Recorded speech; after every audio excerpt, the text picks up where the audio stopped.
DALL-E is a generative AI capability that's been produced by OpenAI and lets you generate images based on a text prompt. So before we go ahead and start using the DALL-E functions in our code, you'll need to be aware of what you can and can't do with it.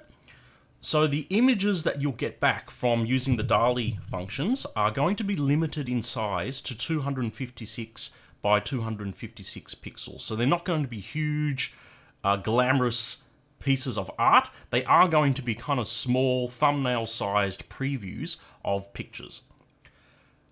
Please only use the DALL-E functions in this subject and in these classes, and only for the activities and questions that have been given for you.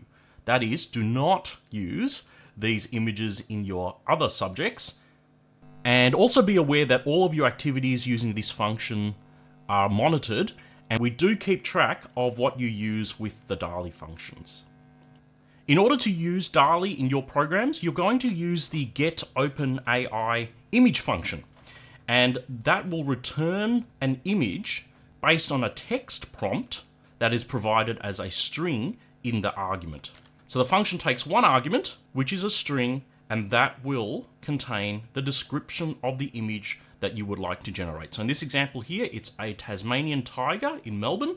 Notice it's a string in quotes, and it's provided in the argument to the function. The getOpenAIImage function does not automatically display the result on the screen.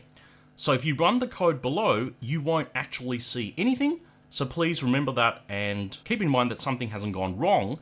What it does do is it returns a string, and the string that is returned is the URL or the internet address for the image that OpenAI generated for us. So in order to display that image, we put it inside the printImage function as the argument.